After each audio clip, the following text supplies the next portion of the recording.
Dia, coloquei aqui para gravar já. Bom, enquanto outras vão chegando, vão entrando, como vocês passaram a semana? Alguém quer trazer alguma partilha? Foi um encontro bem forte, né? Tocamos em temas sensíveis.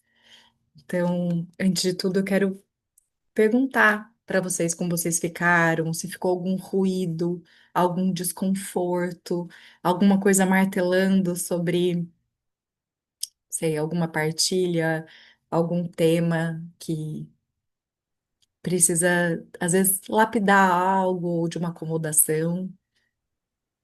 Eu queria, primeiro, bom dia para Bom todo dia. mundo. Eu queria compartilhar que foi um momento de valorização, assim, do meu relacionamento. Eu acho que foi, sabe, olhar para toda a história e o compartilhar e de sentir que estou no caminho certo, assim, foi meio empoderador nesse sentido do relacionamento. Então, foi muito bom para mim. Que lindo, muito bom. Você contribuiu muito com a sua partilha e abriu uma possibilidade de da gente tocar num campo que tem muito tabu, né? E te agradeço muito, que bom, que bom.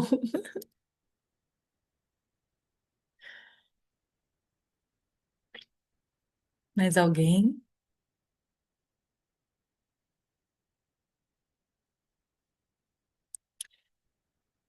O que pode ser confortável para um pode ser desconfortável para outro, e é importante a gente trazer isso. Se vocês sentirem, pode até falar de câmera fechada, né? Mas se vocês sentirem é, esses ruídos, esses desconfortos, se gerou alguma coisa, é bem interessante trazer para o campo, assim, se vocês quiserem.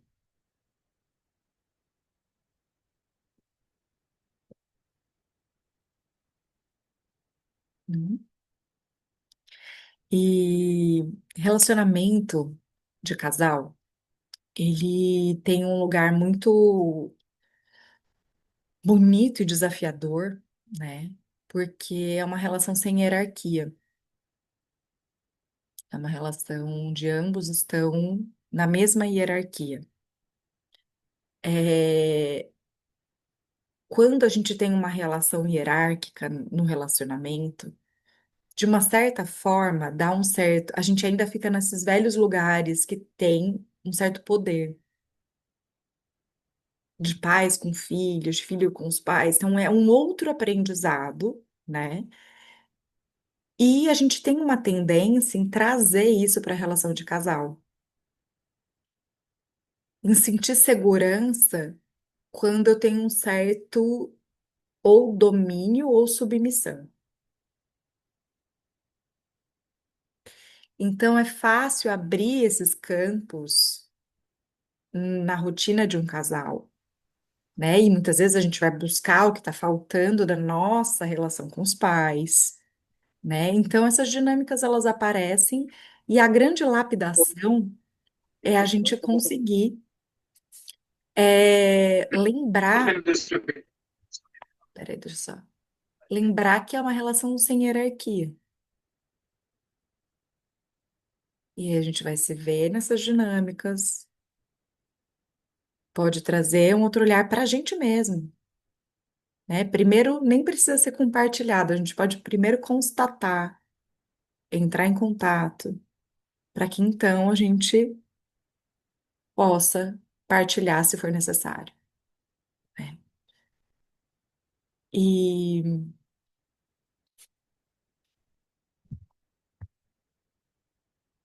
e esses temas, eles vão tocar muito nesses lugares. Então, hoje a gente ainda continua com o tema Histórias de Amor, né? E o capítulo 8 é Olhar para o Amor. Então, eu vou começar a leitura e a gente pode, né, mesmo que tenha algumas questões ainda do encontro passado, elas podem vir depois. Em princípio, sempre se trata de amor.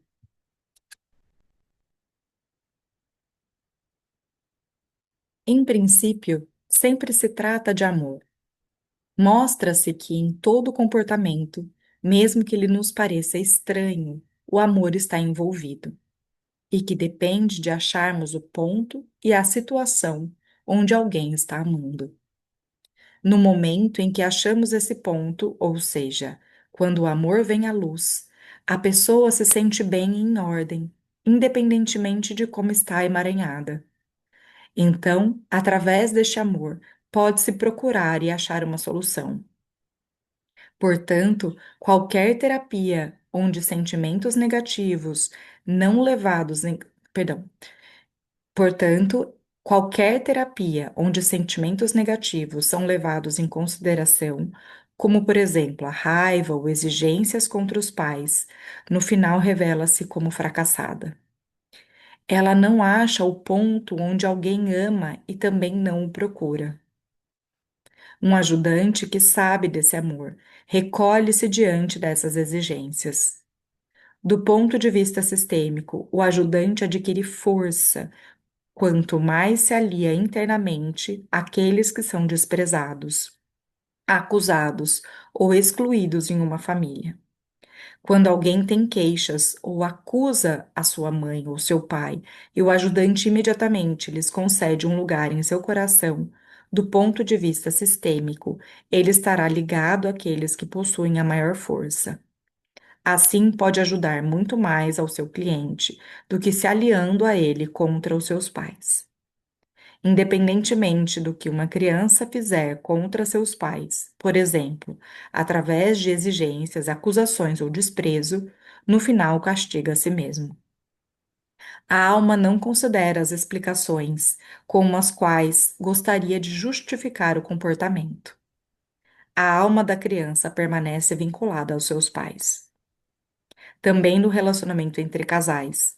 Ajuda quando um parceiro toma para dentro do seu coração os pais e todas as pessoas contra as quais o outro tem uma queixa. Após um tempo, o outro o perceberá e agradecerá.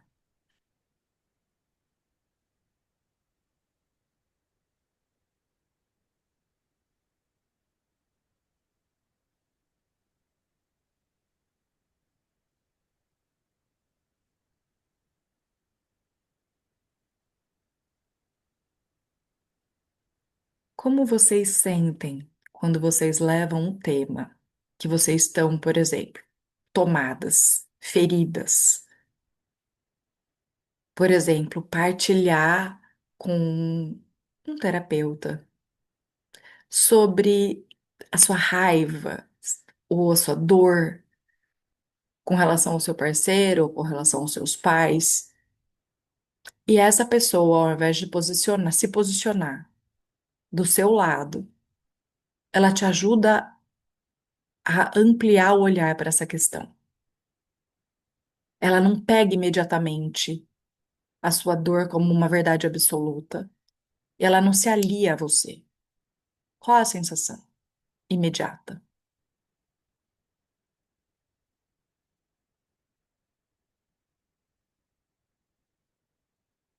Minha sensação imediata é, poxa, você tem que ficar do meu lado, né? Assim, dá uma. Ah, tô aqui para isso, né? Porque meio que a gente quer esse colinho, né? Exato, exato. Muito bom. Aí, deixa eu ver aqui, a Gabi respondeu, mais raiva ainda, né? Honestamente, óbvio, né? Eu já cheguei a falar para minha terapeuta, mas nem pagando, tô te pagando, falando para minha psicóloga, né? Mas nem pagando. E é fantástico a gente reconhecer isso, porque aí a gente consegue também sustentar a raiva do cliente contra a gente, quando a gente, para ajudá-lo, precisar assumir esse lugar.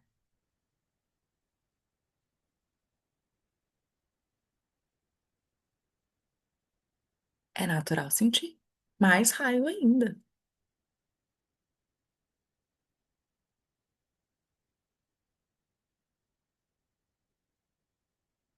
E aí, o que essa raiva está dizendo?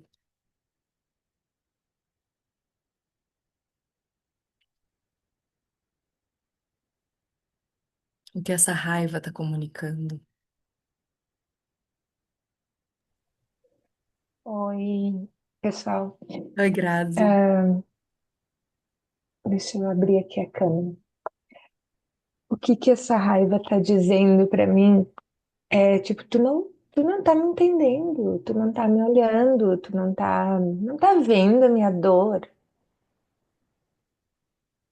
Uhum, uhum, E aí vem um movimento, tipo, não. É uma coisa assim que tá dentro do coração que parece que vai explodir, sabe? E que muitas vezes eu não sei o que fazer com ela, porque às vezes dá vontade de gritar, de bater, de fazer qualquer coisa, mas logo em seguida também vem uma questão de que eu fiz isso várias vezes e daí eu sei que não é pela agressividade que a coisa vai resolver, mas reconhecer ela. Eu tô com muita uhum, raiva, tô com muita uhum, raiva. uhum, E, e eu não sei exatamente se. Porque daí assim mescla um pouco o sentimento que vem depois. Eu tenho raiva, mas daí vem a minha mente dizendo: não, mas tudo bem, ok, mas seja um pouco mais compreensiva, olha o lado do outro, sabe? Começa a vir todas essas questões ali que o uhum, terapeuta, de uma certa forma, ele te ajuda a rever. Mas eu não sei, sabe? Eu tenho feito terapia, gestalterapia, né? Pela primeira vez, assim. E ele tem convidado a olhar muito para essa raiva e em que lugar do corpo ela se encontra, né? E o que que ela e como é que ela pode ser simbolizada e como é que eu posso dar uma forma para ela. E isso tem ajudado, assim, poder dar um lugar também para essa raiva antes de começar a falar, porque porque sempre vai querer te trazer essa ampliação, só que tu não tá afim de olhar para isso, tu quer olhar para a raiva e pronto. uhum. Mas quem é a raiva? A raiva é um sentimento primário ou secundário? Mário, Mário, eu Secundário. acho. É secundário. Ah, eu achava que era primário. A raiva, ela é uma defesa.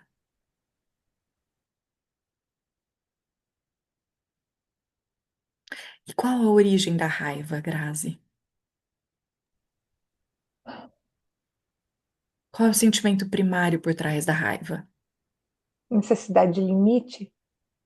Ela mostra só o limite o que foi ultrapassado, né? Ah, Então, sim, tem uma necessidade de limite, é um né? abuso, é tu te sentindo abusada. Isso também tipo um fio ainda da consequência, né? Então, tipo, me senti abusada, por isso vem uma raiva, porque alguém passou do meu limite, eu não consegui dar meu Tá. limite, né? Mas anterior a isso, tem o sentimento primário da raiva é a tristeza. A gente precisa chegar na tristeza. O que gerou essa tristeza? Tem uma dor muito profunda. A raiva, ela é boa. Uma das coisas mais difíceis que a gente tem para lidar com esses sentimentos é o julgamento de bom e mal. Como se raiva fosse ruim, e se você sente raiva, você não é uma pessoa boa. A raiva, a agressividade, ela é importante. A agressividade não é violência. Agressividade é limite, você conseguir lidar com isso para você poder assumir isso como uma força. Quando eu não posso me defender, quando eu não posso trazer os meus limites, aí eu sou vítima de abuso. Se a gente for pegar quem são as crianças que são abusadas, é, é difícil isso que eu vou trazer, então eu vou pegar um exemplo bem esdrúxulo, tá, gente, para a gente conseguir ver o que acontece no macro para entender o micro. Se você assistir entrevistas de pedófilos, o que eles falam? já parei para assistir, para entender os pacientes que eu atendo. Quem são as crianças escolhidas? É que eu tô falando de criança mesmo. Aquelas que não pedem ajuda. Eles sabem as crianças que eles escolhem. Não é o abuso que gera essa sensação. A criança já estava nesse lugar, por isso é abusada.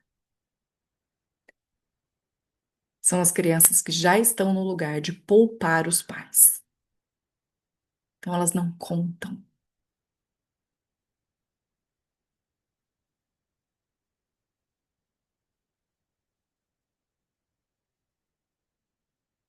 Por isso essas são escolhidas por por essas pessoas.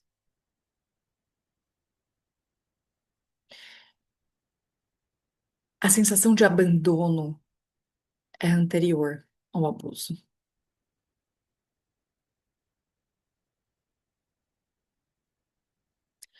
Então, essa agressividade, essa coragem de gritar, essa raiva, esse protege contra o abuso. Evita que uma criança seja abusada. Evita que qualquer pessoa seja abusada. A cura do abuso é poder falar, é poder gritar, é não poupar e nem se sentir culpada. Então a raiva ajuda a sarar. A raiva ajuda a sair do movimento interrompido que o abuso gera, que é aquele lugar de congelar diante da situação de perigo, ao invés de gritar ou lutar, congelei.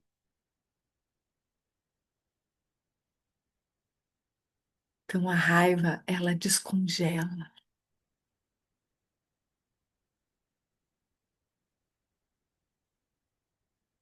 Então eu preciso escutar isso, ajudar isso. Mas se eu me aliar, então pensa nessa situação mais extrema, tá?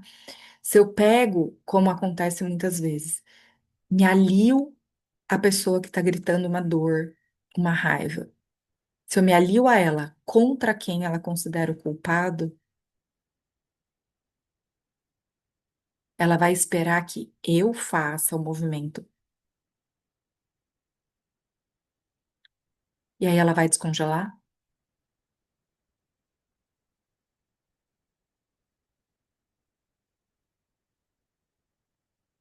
Mas que movimento ela tem que fazer?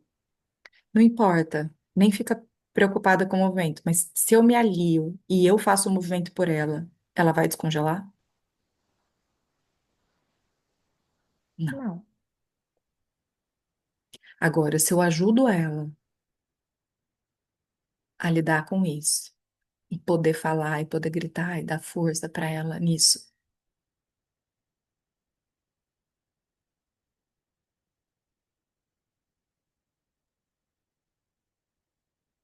Uhum. E aí olhar para onde está o amor.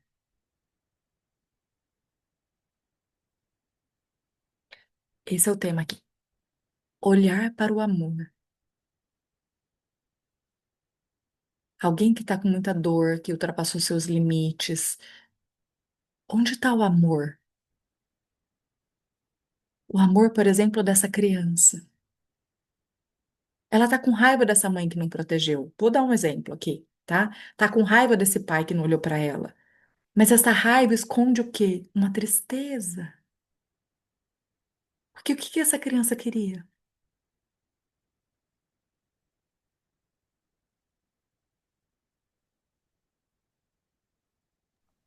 Ser amada, ser vista, ser respeitada, ser...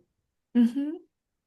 Então, por mais que ela esteja me pedindo para ficar com raiva junto e entrar num pacto de vingança com ela, se eu me alio num pacto de vingança para machucar quem ela tá com raiva, eu vou ajudá-la Porque no fundo ela tá me contando a história de alguém que ela quer o quê? E reconheça ela, que ame ela, que É isso. E alguém que ela ama.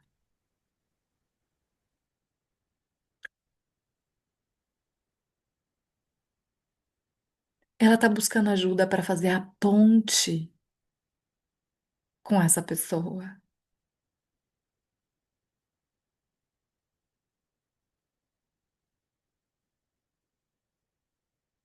Só que o pedido, como tá no sintoma, é me ajuda a tacar uma bomba lá. Quero machucar quem me machucou.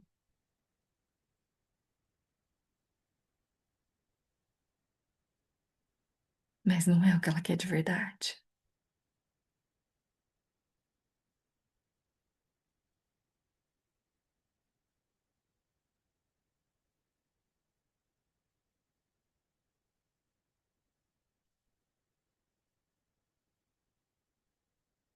Só que adianta a gente falar assim, não, você não pode falar isso à sua mãe, você tem que respeitar, você tem que honrar pai e mãe. Você tem que honrar. Ajuda também, se eu chegar, se a gente chega na lata e fala isso. Hum,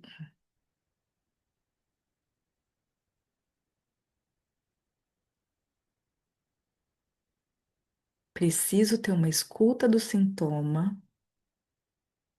reconhecer que por trás dele tem uma profunda dor, uma tristeza muito grande, então tem espaço para ouvir isso. Posso até ajudar essa pessoa a expressar isso e pôr esse movimento em ação e sair do movimento interrompido. Depois, olhar para o amor.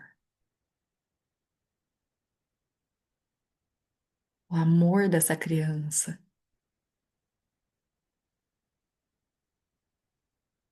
O amor dessa pessoa.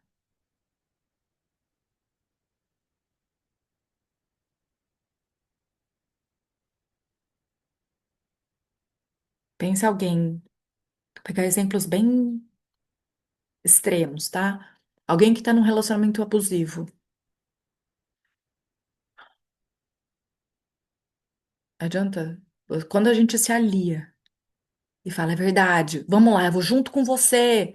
Vamos lá junto, eu vou junto com você fazer essa Maria da Penha. Eu já assumi esse papel. Virei culpada.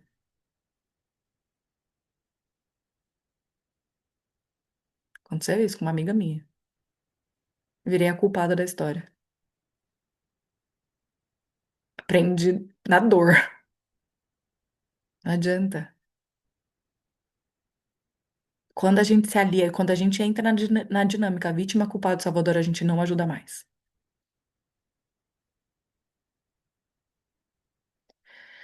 Se você tá diante de uma situação de um relacionamento abusivo, como que a gente ajuda?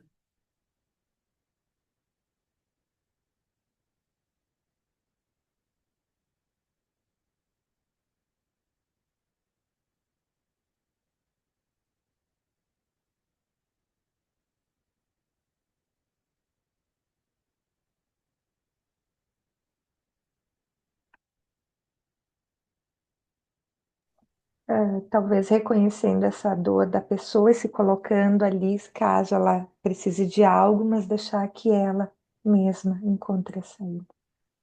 Isso.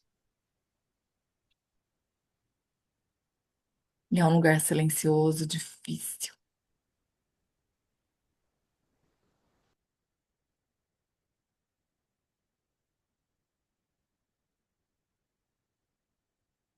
E aí a gente tem que olhar para o amor.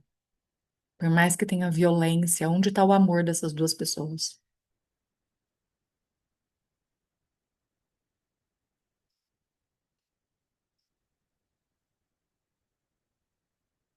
O que está movendo elas?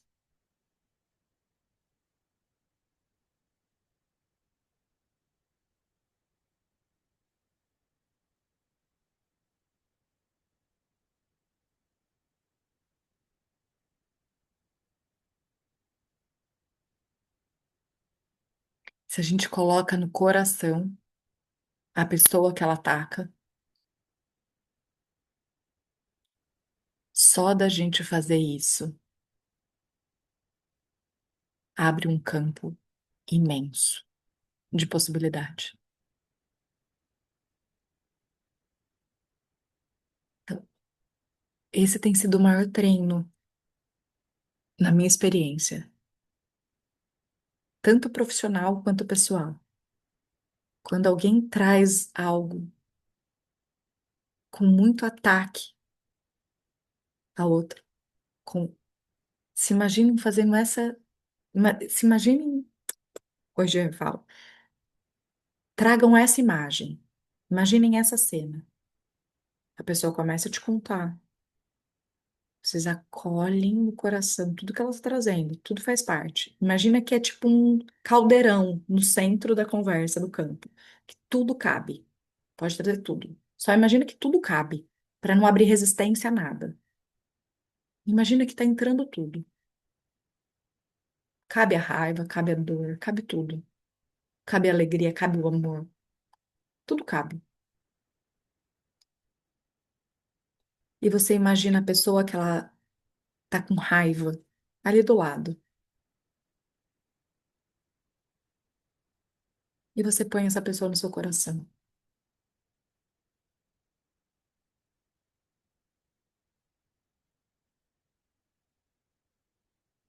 E só lembra que toda essa dor é porque tem amor.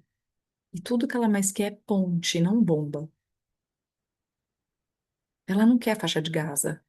Ela quer ponte. Porque senão ela já teria deixado essa pessoa para trás.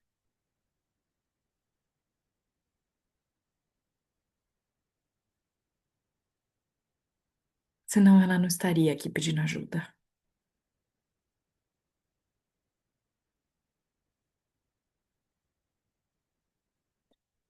Você só dá esse espaço enquanto escuta, sem falar nada.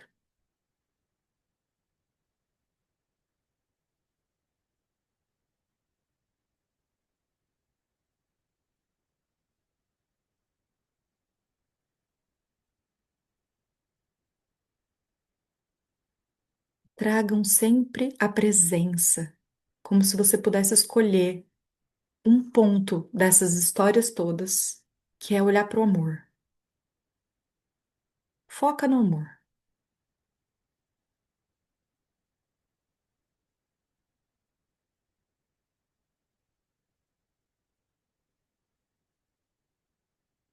Como é para vocês isso?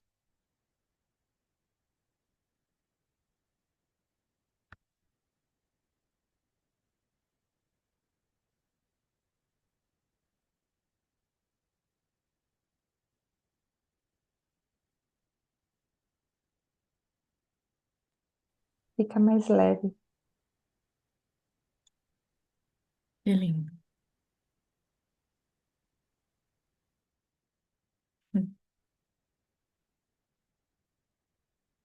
Eu vou ler o que a Cláudia escreveu aqui.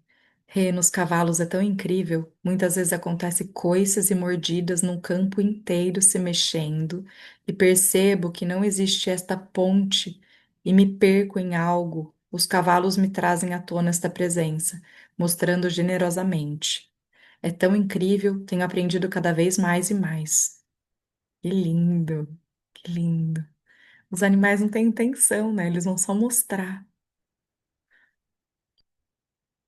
Que maravilhoso, Cláudia.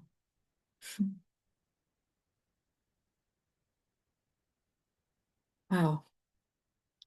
A Nádia, aprendi esse movimento com a professora Ellen na pedagogia sistêmica. Ai, a Ellen! Amo a Ellen. A Ellen da minha primeira turma de formação. A gente fez junto. A Ellen é fantástica, faz um trabalho lindo. Achar o amor ali, trazer para o coração.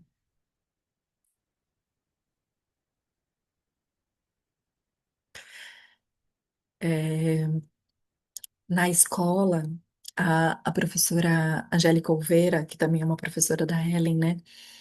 Ela Ela traz assim, toda vez que uma criança manifesta um problema, a gente tem que fazer essa pergunta: onde está o amor dela? Por que ela não está conseguindo ficar aqui? Onde está o amor dela?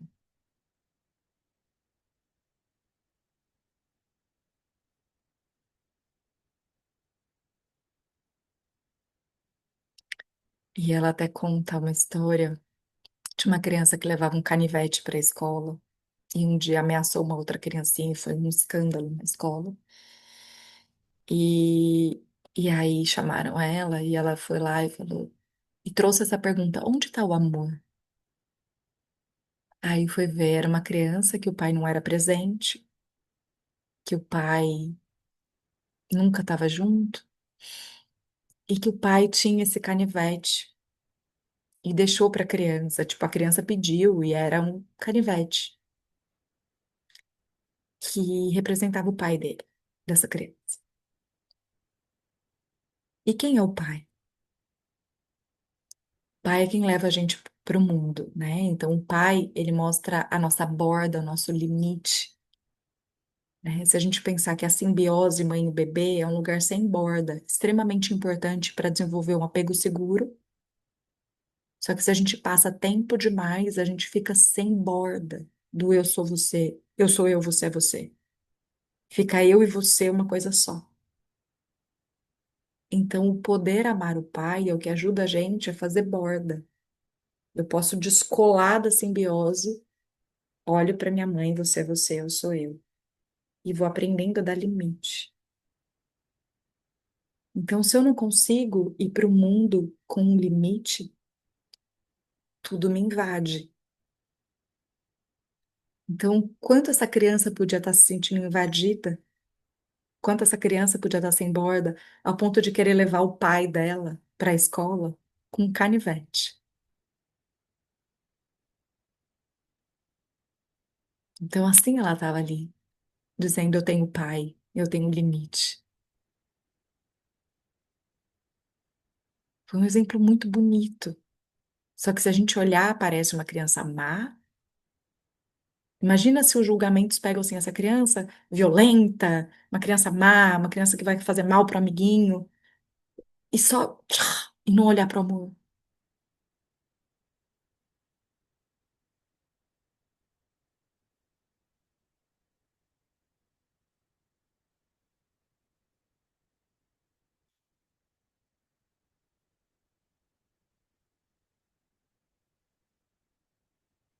Como olhar pro amor?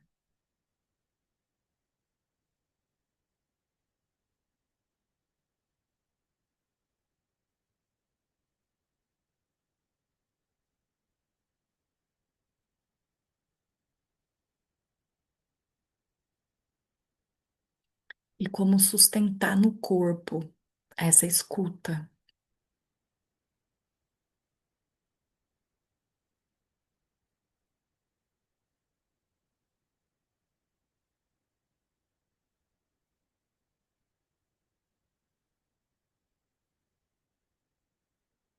Como a Grazi trouxe, a gente precisa primeiro fazer isso por nós.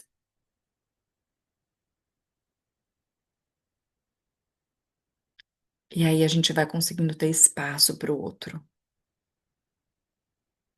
Mas se eu não consigo, é, ter espaço para essas emoções dentro de mim, e eu não consigo me descolar dessas emoções, elas me tomam com muita força. Quando o outro me conta algo, eu sou tomada também.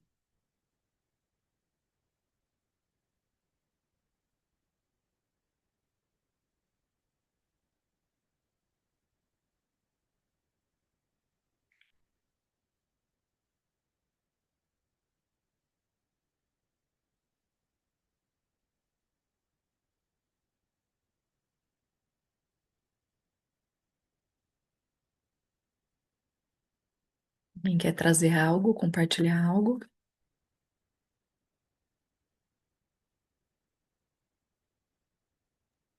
Ô, Rê, Oi, Kênia. tudo bem, Tudo meninas? tudo bem, e você? Nossa, hoje. Nossa, incrível. É interessante, né, que eu estou num movimento intenso na relação com a mãe, e quando você trouxe essa coisa do pai, né, me fez assim um refletir de que muitas vezes as minhas reações de raiva, de limite, sabe? É essa coisa de eu tenho um pai, né, que talvez na história sentiu que era ausente e tal. E hoje eu tirei uma cartinha, né, uma frase sistêmica. Aconteceu algo na relação com a mãe que eu tô delimitando essa borda, sabe? E aí a Uhum, frase foi assim, como é que é? Eu agradeço por tudo que você já me deu, sabe? Porque na relação é como se tudo que eu solicito eu tivesse que pagar, né? Que o solicitado não vem só pela solicitação, mas quando você dá um estímulo de retribuição, isso é crença, né? Aí aquilo vem. Aí eu tô assim, eu falei, aí quando eu tirei essa frase, tirei uma cartinha que falava assim, observa, né? Que hora que você está no seu drama, sabe? E aí, quando você trouxe essa coisa da raiva, né, que sempre foi muito presente na minha história, para determinar esse limite, essa borda com a mãe, me veio isso, né, de que eu parei assim para olhar o evento e falei assim, cara, o jeito que ela tá lá, tentando uma rota de amar. E essa rota, do meu jeito, dá um atrito, né? Assim? E aí eu falei assim, nossa, quando você para, né, para observar, bom dia, quando você para observar que você se vê ali na presa, entendeu? No draminha que quando você amplia o olhar, você fala, cara, não faz sentido. Igual você falou, né? A gente está querendo manter a ponte, né? E, nossa, foi muito bom, porque desde que começou esse livro, aliás, do final do outro livro para esse, eu lembro que você falou A Noite Escura da Alma, né? Eu falei, caraca, gente, eu acabei de comprar um curso de sol.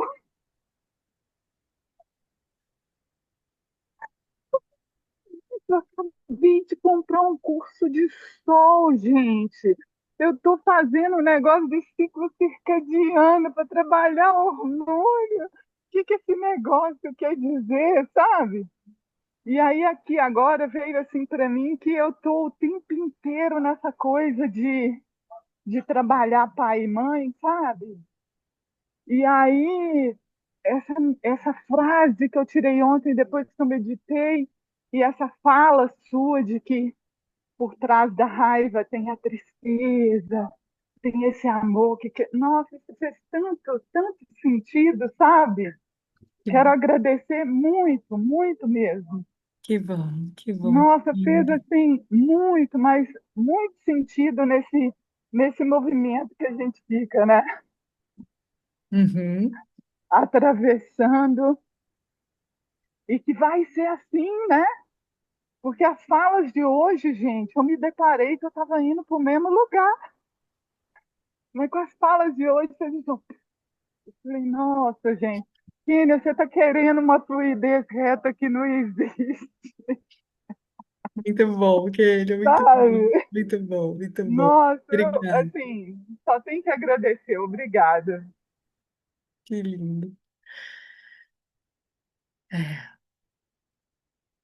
E assim a gente pode se ajudando, porque é assim, né? Tem horas que a gente tem clareza, tem horas que dá um fugidinho.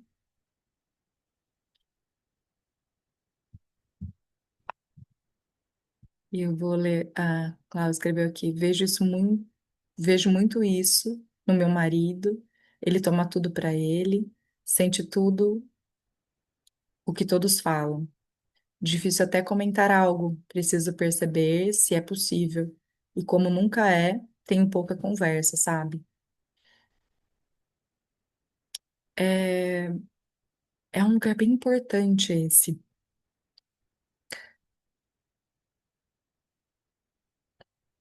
Como a gente também pode ajudar o outro quando a gente conversa. Às vezes a gente pode começar a frase, se a gente já sabe que o outro tem essa dinâmica, começar uma frase dizendo: Eu quero.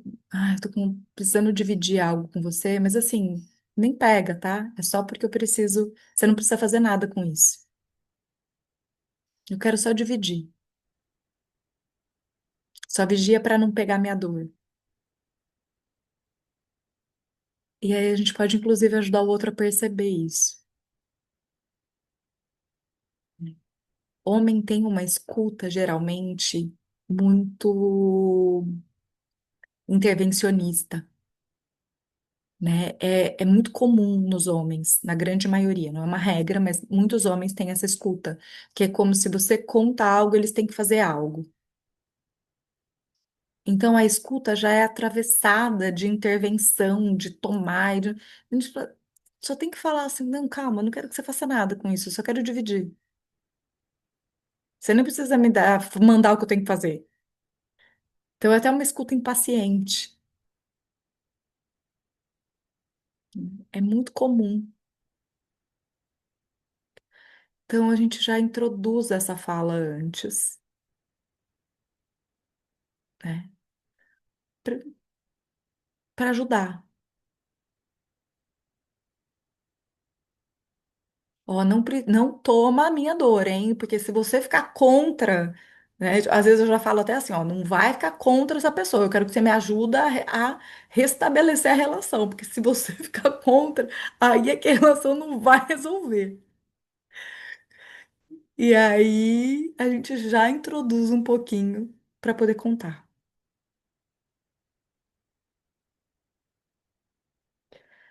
Em contrapartida, nós, mulheres, como a gente tem uma capacidade empática muito grande. Isso também faz com que a gente pegue dores que não são nossas, no sentido não de agir só, de falar o que tem que fazer, mas de ficar acumulando isso, absorvendo que nem esponja.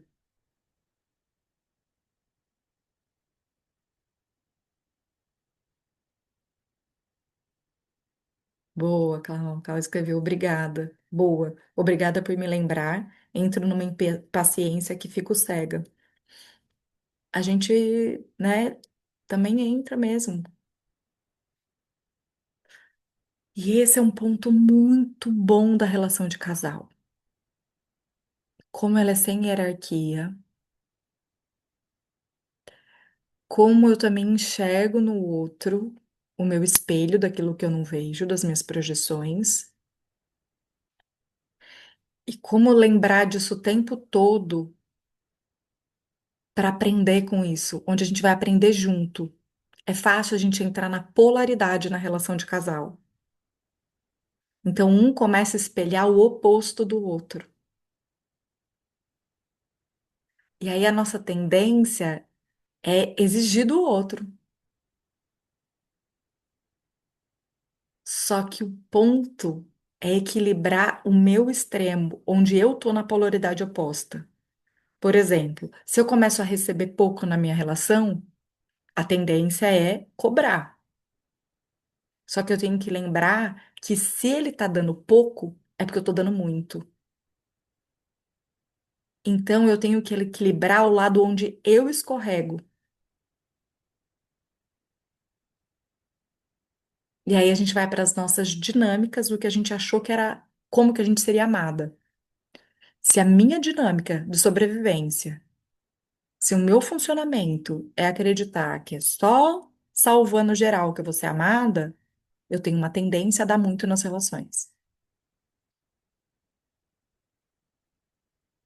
E vou atrair uma pessoa que, como funcionamento, percebeu que só vai ser amado se não fizer.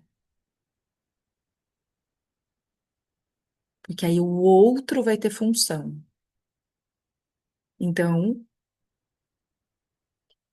o filho de pais superprotetores, que só se sentem amados quando o filho depende deles, provavelmente vai se conectar com uma filha de pais que eram mais indulgentes, mais negligentes, que achou que só seria amada cuidando de tudo. E assim a gente brinca de Lego. Uma pecinha vai encaixar bonitinho na outra. Isso é amor também. A gente vai nesse amor que nos moveu, que era um amor cego. Ao enxergar isso, a gente vai lapidando para poder desenvolver um amor que vê.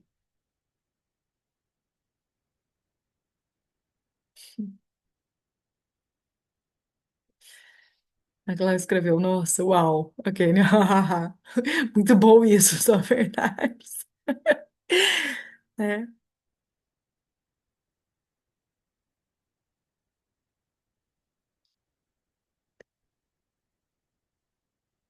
Sobre esse ponto, mais alguém?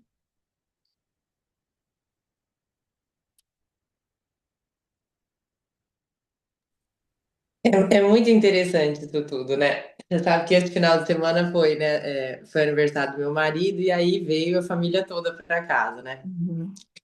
E ao mesmo tempo, assim, como eu tenho, né, essa dinâmica onde eu tenho que fazer tudo. E assim, o tempo todo é isso, né? Natália se policia, vem. Mas e, tipo, o quanto isso se intensifica, eu com a minha mãe, isso até já deu uma boa melhorada. Apesar dela sempre me puxar para esse lugar, eu, mãe, né? Não você e tal.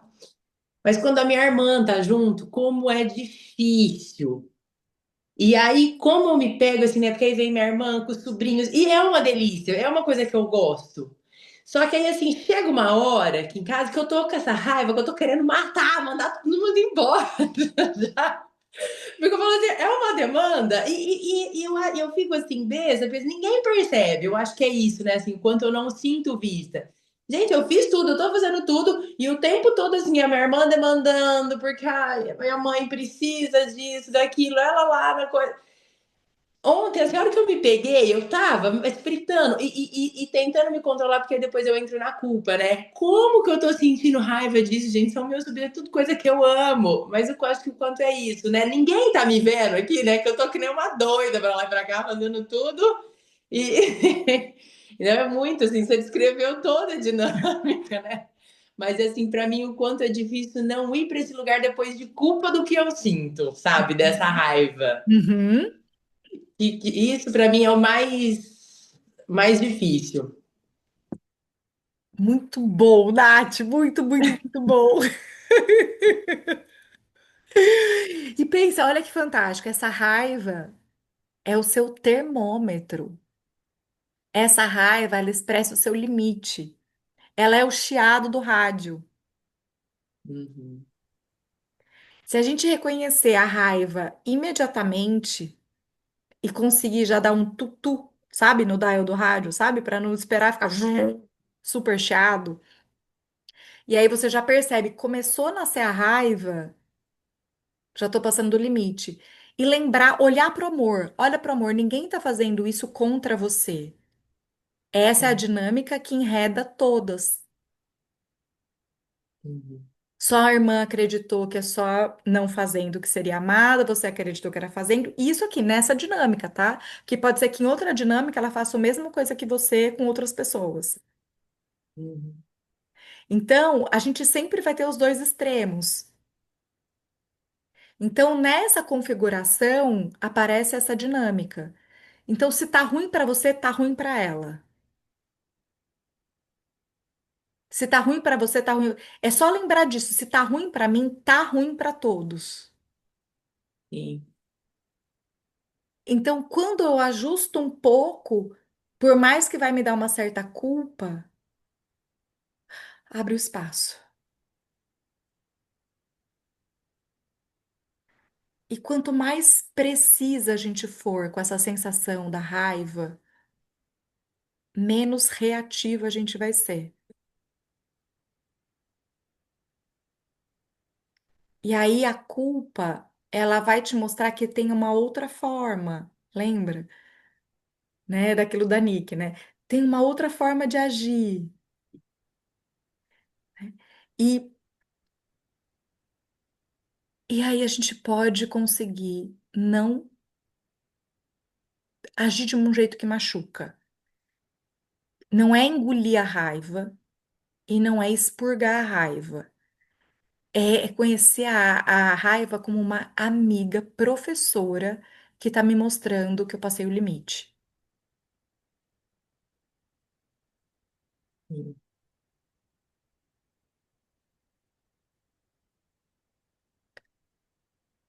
Uau! Porque não é deixar de fazer os encontros na sua casa. Não é fazer tudo quando você fizer. Mas como a gente consegue trazer clareza? É um desafio, tá? Para mim também. Como a gente consegue trazer clareza na comunicação e deixar os limites bem claros? É uma festa que eu realmente estou dando, sei lá, aniversário do meu marido, essa eu vou dar. Ou é um encontro de família, então quem vai trazer o quê? Quem vai pagar o quê? Preciso de uma faxineira um dia antes e um dia depois e todo mundo vai rachar. Sei lá, coisas desse nível, sabe? Mas qual é o ponto onde eu me sinto sobrecarregada, abusada? Já deixo isso claro. Não, não tenho coragem de fazer isso. Vai entrar na vítima. Não quero dar, né? E aí a gente tem que ser honesta para ver que às vezes esse dar não é generosidade. sim,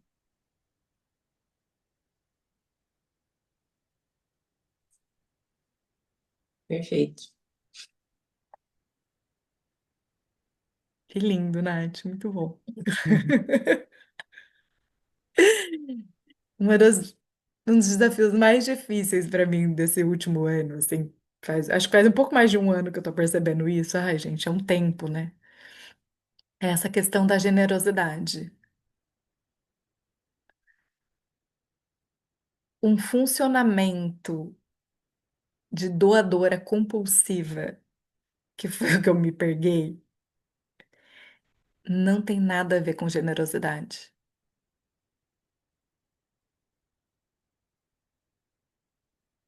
porque a gente vai cobrar.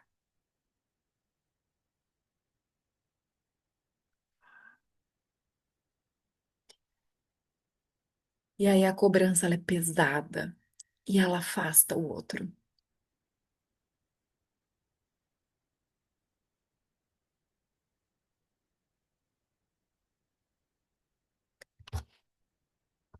E mesmo se não cobra, mas é como se você esperasse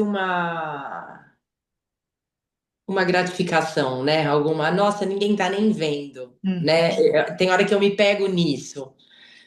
Apesar de nunca ter cobrado, mas na realidade, o que que eu tô querendo, né? Assim, esse é um questionamento que eu fico. O que que eu tô querendo na realidade, né? Um reconhecimento, né, Nath? Isso. E aí, a hora que não tem, você fala, poxa, né? E aí, isso é muito doido, porque aí, em alguns outros lugares, você consegue.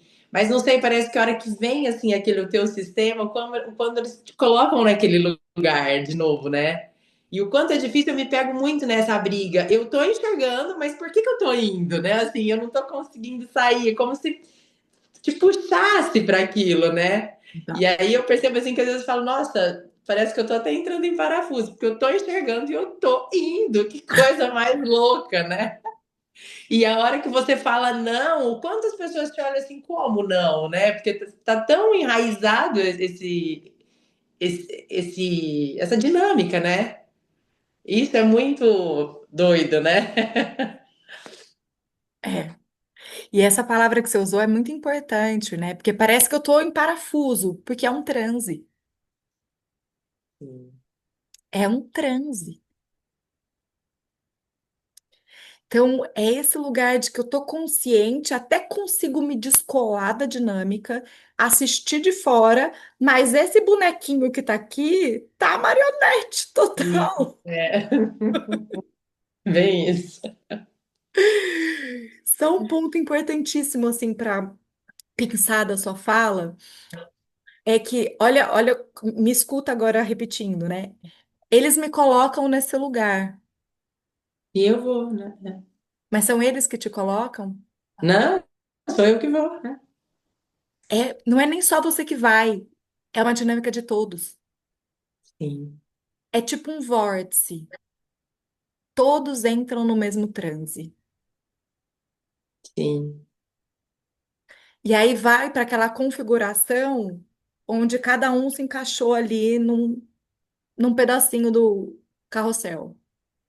Ah, então quando juntam todos os elementos do carrossel, vamos brincar assim, né? Cada um vai pro seu cavalinho. Eu sou essa aqui, eu é. sou essa Bem, aqui, eu sou essa aqui. Aí vai para aquela conformação. Aí a gente tá lá girando, todo mundo.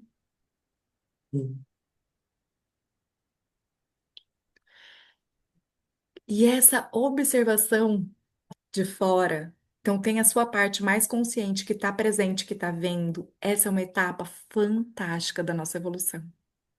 Você já consegue ver, mesmo que você ainda não consiga agir diferente, você já está vendo. Então, você vê o transe.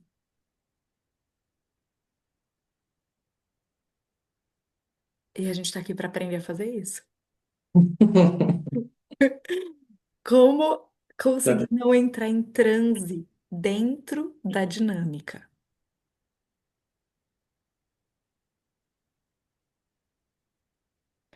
com essas pessoas. sim. Que lindo, Tati. Ai, gente, é muito bom, é muito bonito tudo isso. Ô, E Rê, você? posso dar um exemplo aqui? Não sei É, se vai contribuir. Isso que vocês estão falando me lembrou de uma situação. Como eu estou nesse movimento com a mãe, o movimento na rotina diária também vem para que eu faça isso, né? E aí tem uma pessoa que me ajuda em casa, e aí vira e mexe, ela pega algo meu sem me pedir. E isso me irrita assim profundamente. E aí eu percebi, né, nesse negócio de falar, eu no drama, igual você falou, no trânsito e tal. Aí eu falei assim, gente, aí eu comecei a ter o seguinte pensamento. Eu falei assim, Kênia, você está no drama, isso te afeta e tal. Então, toda vez que eu conversava com ela, eu ficava explicando para ela por que, que eu não gosto, para ver se ela entendia. E aí eu falava, lá, você caiu de novo. Você quer evitar o atrito, o mal-estar que gera em você falar não é não, né? E aí, um belo dia, ela fez algo, eu falei, por favor, não faça isso. Me peça antes. E não expliquei. Aí eu fiquei tão Perfeito! feliz, porque eu não precisei, entendeu? E aí Perfeito! aconteceu isso que você falou. Na hora que eu pus, me veio a raiva, eu vi que eu estava na raiva, eu falei, essa não vai passar, essa não vai passar. Você já explicou 1000 vezes para sua outra parte, tipo eu comigo, né? Aí eu posicionei e aí abriu esse espaço, aí ela parou de fazer. Aí quando foi na semana seguinte a ela, posso pôr a mesa aqui? Porque às vezes eu acho que eu erro e você pode ficar irritada. Eu falei assim, olha, essa questão da mesa, no momento, para mim, é irrelevante. Eu sei que você troca, mas você vem aqui uma vez na semana. Se você viesse duas, certamente eu ia ficar muito puta, porque você já está comigo há 4 anos, entende? Agora tem outras coisas que me irritam muito mais. Então, aí não, quando ela falou da mesa, aí ela falou assim: mas também é só uma mesa, né? Fora do lugar. Tipo assim, eu falei: não, depende da frequência, né? Então eu pontuei para ela, mas foi tão natural a minha pontuação, sem ser desse lugar de tentar explicar, mas ao mesmo tempo é como se eu tivesse pontuado para mim assim, Kênia, qual é a frequência que você fica nessa dinâmica que você vai tolerar? Porque dependendo da frequência, é melhor afastar, porque a pessoa já te conhece, ela tem lá as projeções dela, você a sua.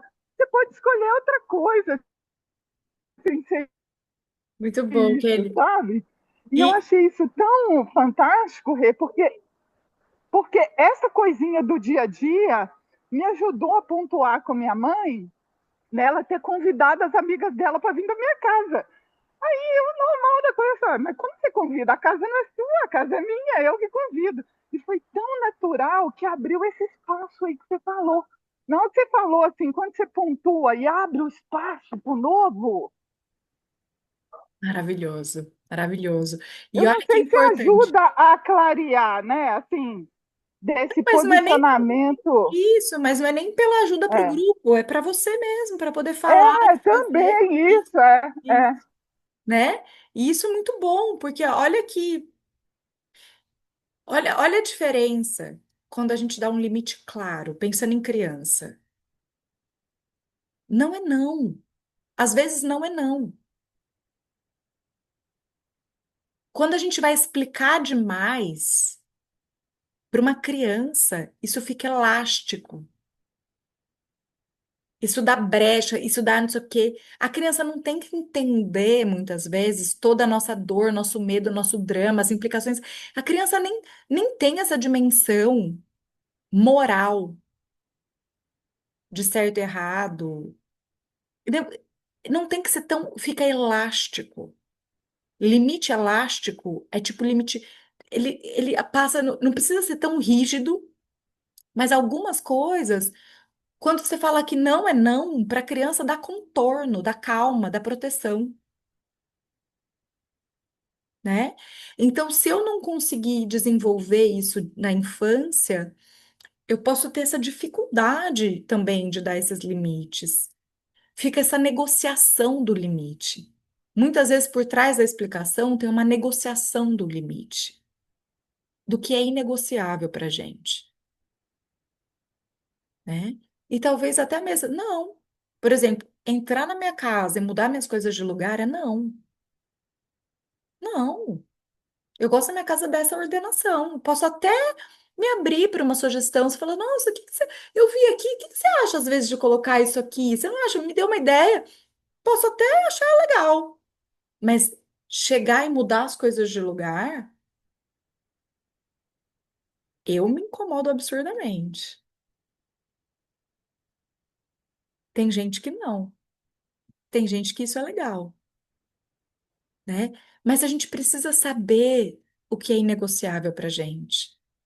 O que que é confortável na minha casa.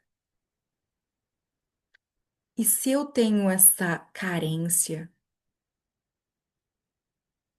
e acho que é só esticando o meu limite que o outro vai vir me visitar, vai vir na minha casa e vai gostar de mim, aí a gente pode cair nisso, né? Como eu consigo claramente falar, vem, mas não vai mexer na minha mesa, né? E a gente não.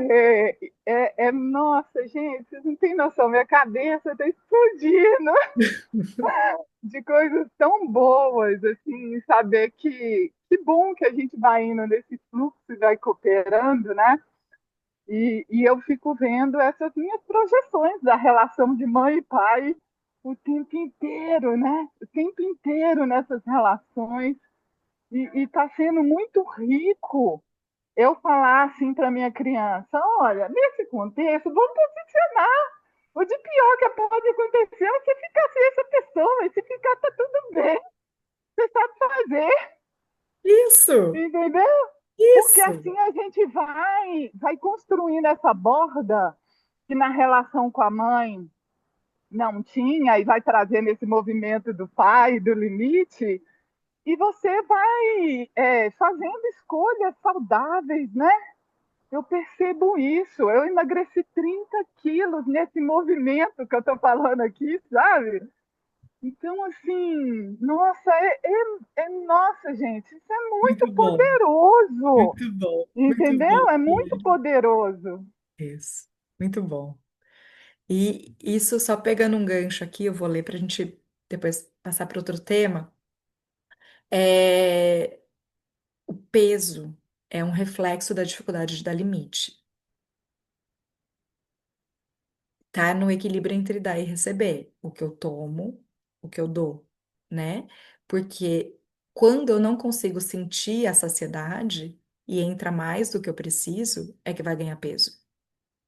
E aí a minha membrana, a minha borda, ela estica para além do meu eu, né? Pensar que o tecido adiposo, a gordura, é um isolante térmico. Como eu não consigo dar limite, eu preciso de uma camada que me isole do outro, de muro, de defesa, né? Então eu não consigo, entra mais do que precisa, não consigo falar não, vou entrando e chamo isso de prazer. Não, não é. Não tá mais sentindo gosto, tá entrando muito mais.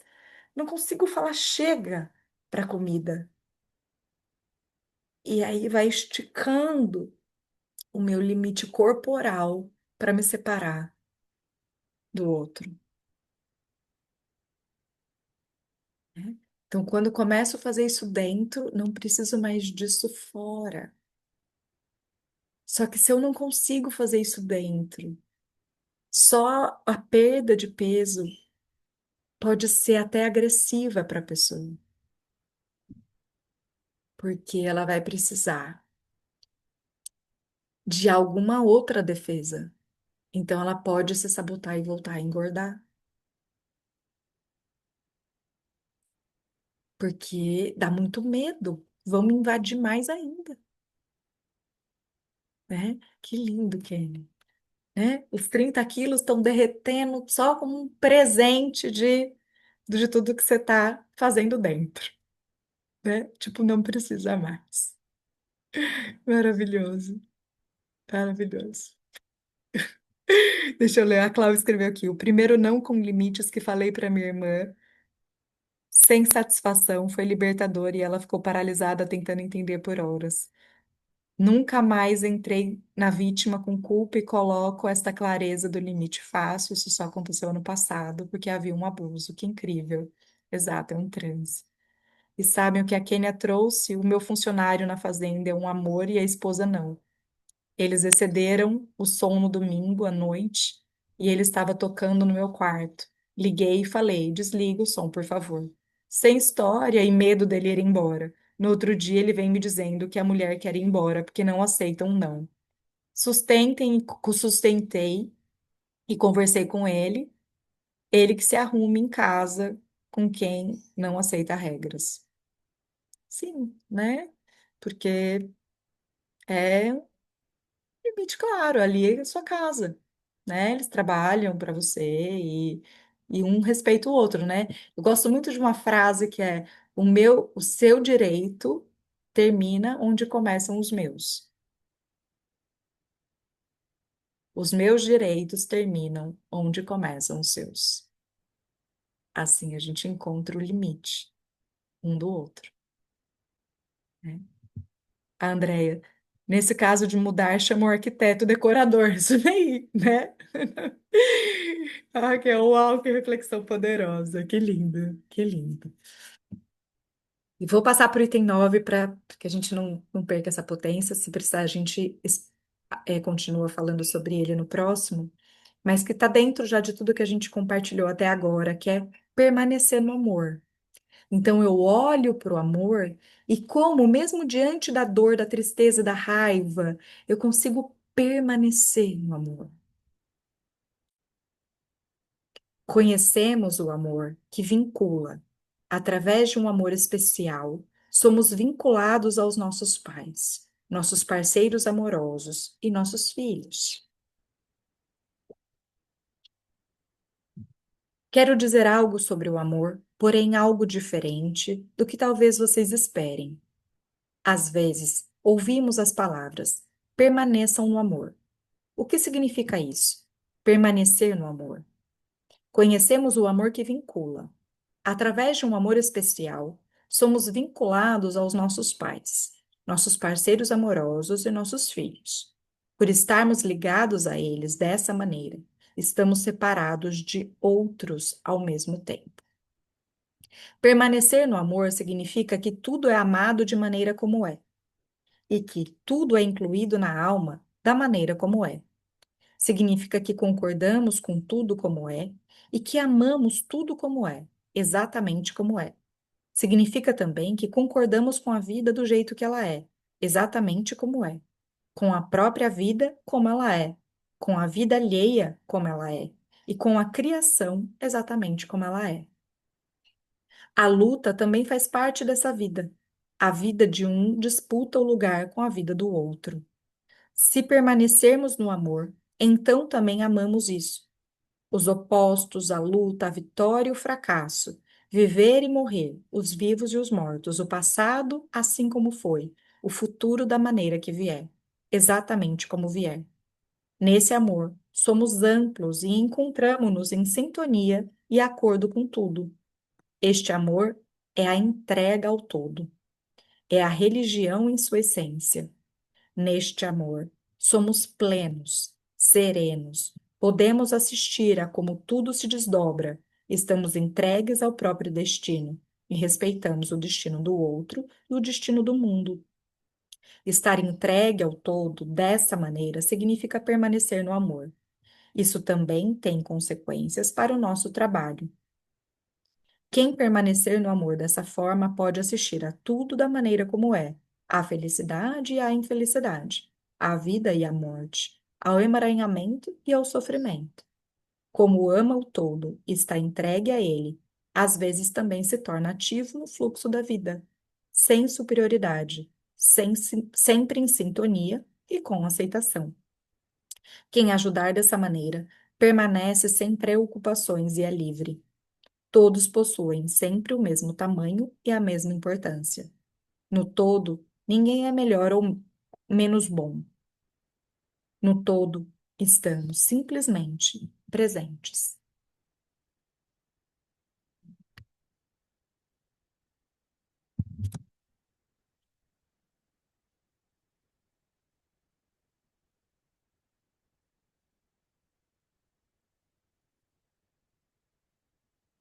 Como vocês sentem?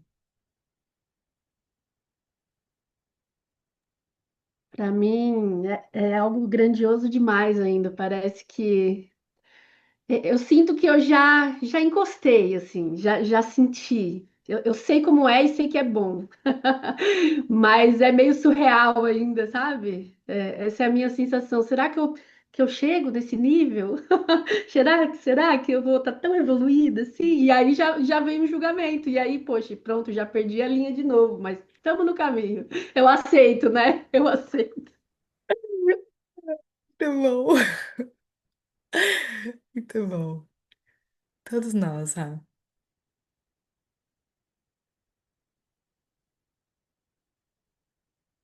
Se permitir ser tocada por isso já é tão grande.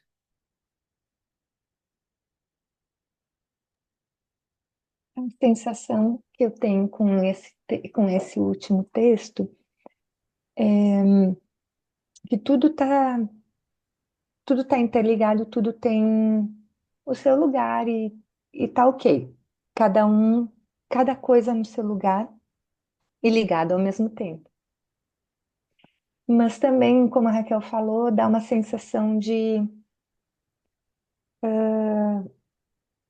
é grandioso demais, Uhum. ao mesmo tempo que traz uma paz, uma leveza, e também ligando com o que a gente estava falando anteriormente, da questão dos limites, né? É como se o limite fosse a parte que te mostra aonde tu precisa integrar com esse todo. É o lugar onde tu se encontra. E reconhecer que é possível e que é necessário estabelecer limite é a mesma coisa que dizer, tá, eu tô nesse lugar agora. Então é isso que eu preciso desfazer o nó e fazer os laços para poder me integrar com o todo. Isso implica responsabilização e consciência, né? Uhum. Sair desse estado de vítima, enfim, e de agressor também muitas vezes, né? E tentar salvar o mundo e Salvador. E assumir a questão de ser adulto. O próprio fato de falar, reconhecer, trocar, ouvir as colegas já ajuda muito, né? Uhum. É, não é, é ao mesmo tempo esclarecedor e ao mesmo tempo causa uma certa angústia, porque tu vê que existe. A gente está sempre no movimento, sempre no movimento. Isso. Uma coisa que me ajuda a lidar com essa angústia, Grazi, é lembrar o tempo todo que não tem um lugar para chegar.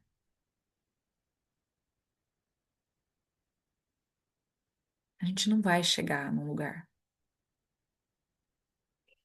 É infinito.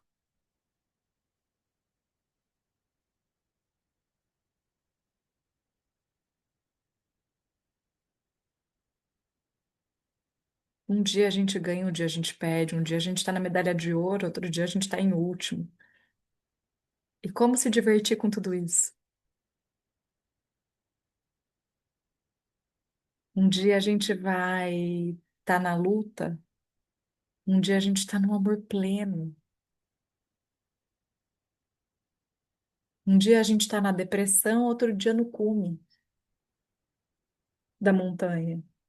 Mas depois do cume a gente vai descer, a gente vai subir. E como se divertir e como aproveitar a descida e a subida, sabe?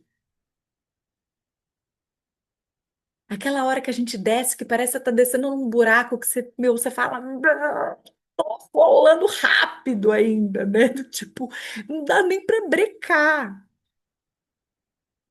Ah, eu aprendi a fazer bulu. Vou ficar aqui um pouquinho. Dá pra brecar. O que que tem aqui pra mim?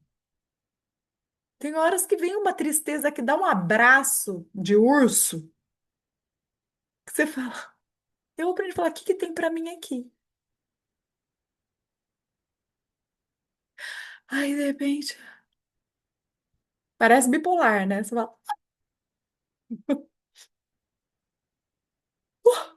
nossa, vejo o sol de novo. O que que tem pra mim aqui?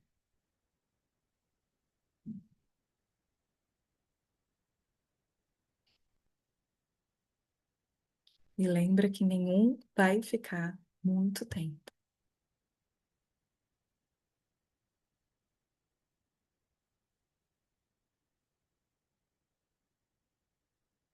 Como você sente, Grazi?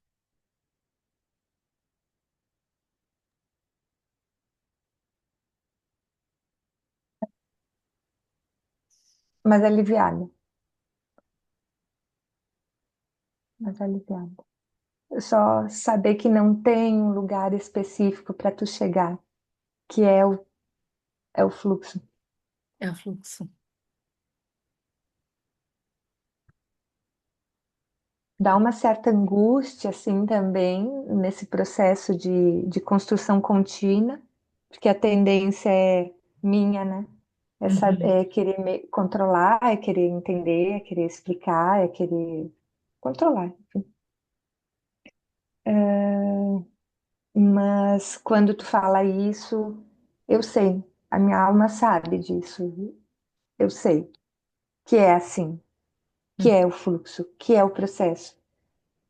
Se eu parar para observar um pouco mais a minha vida, eu percebo o quanto Um para um para trás, um para frente, às vezes dois para trás, um para frente, às vezes dois para frente, um passo para trás, enfim. Mas bate muito numa questão de performance, sabe? De ter que atender algumas expectativas. Isso ainda é muito presente. Uhum. Muito presente. Acolhe isso e traz. Ainda é muito presente. Tá tudo bem. É quando você lembra que ainda tá muito presente, você lembra que, é só isso.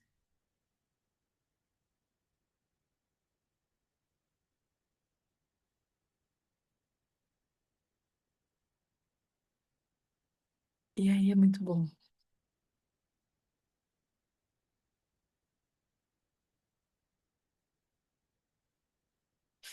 Que lindo, Franz.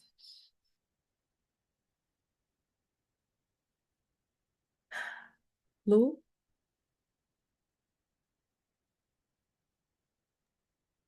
Oi, meninas. tudo bem? A Grazi falou uma coisa que eu senti necessidade de conversar com você. Essa, quando você começa a colocar limite, né? Para não, para se poupar, né? Para poder não entrar naquela dinâmica. Surge uma sensação de não não tá conectada no amor, sabe? Não conseguir tocar o amor. Porque você coloca o limite, mas eu sinto é uma culpa, né? Misturado com egoísmo, penso, sabe? Será que eu posso mesmo colocar esse limite? Será que eu não teria que ajudar? E aí vira uma confusão na minha cabeça. E é uma coisa nova para mim também começar a colocar esses limites, sabe? E é isso. Quando eu te escuto, Lu, me vem. A primeira frase que me atravessou foi assim: cuidado para não romantizar o amor.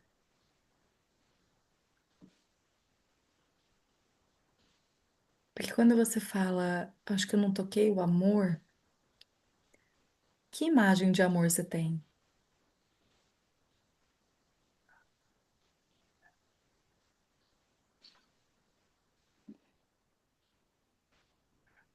É, talvez um amor não humano, né? Talvez um amor mais,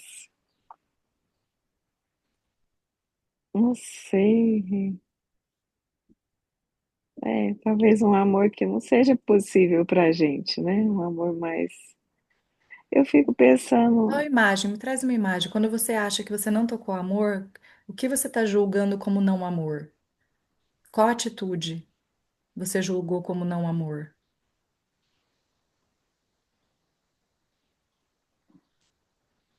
de, tipo, como eu coloquei o limite de não entrar na confusão, ou de não entrar para ajudar, tipo assim, pronto, não faz minha, não é minha.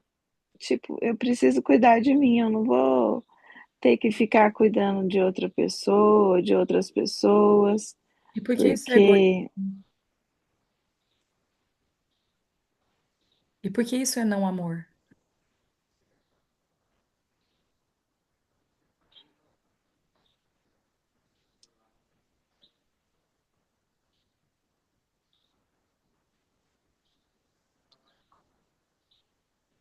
Entende?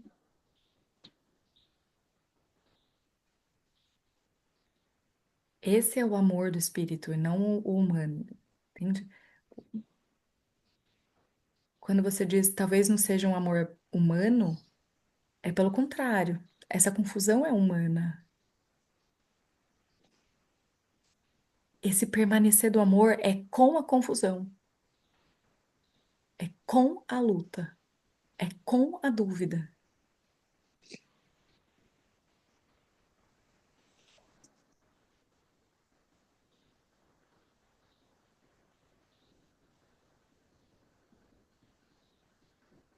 Quando você olha para você e fala, eu preciso cuidar de mim agora, eu não tenho como cuidar do outro,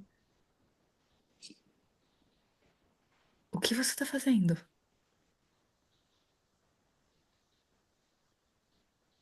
Me amando. Isso.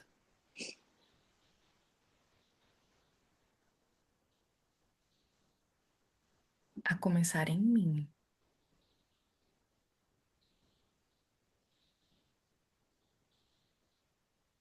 Isso é egoísmo? Não.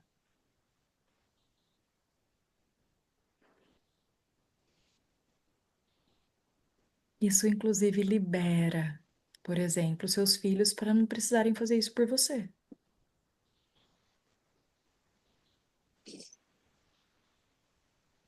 Porque se você não fizer isso por você, por amor a você, os filhos vão fazer. Aí eles se impedem de ir para a própria vida.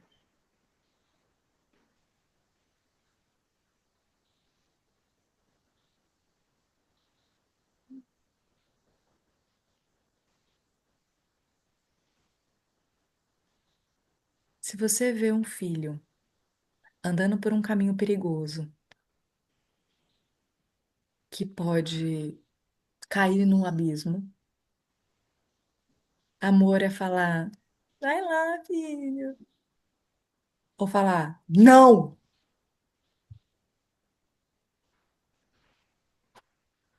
que é amor? É gritar e falar não. Entende? Então, quando eu falo não romantizar, nem sempre o que é amável é amor.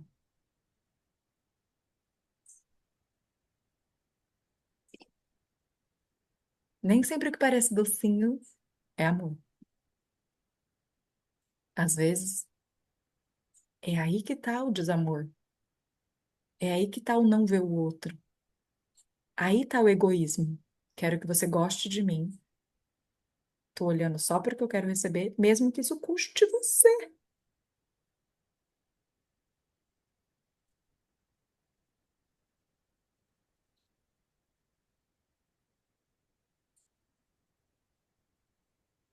Como você sente isso no seu corpo?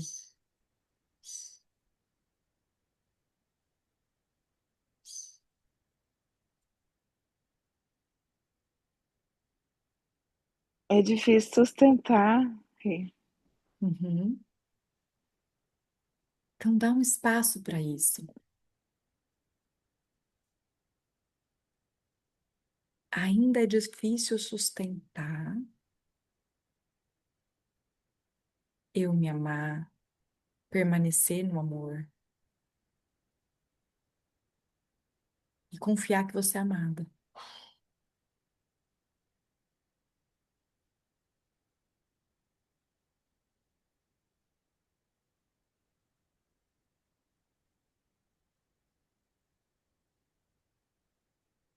Quando a gente está na frase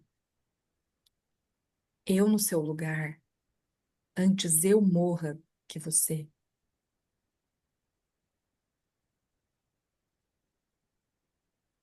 é difícil confiar que a gente pode realmente ficar, se amar e ser amada.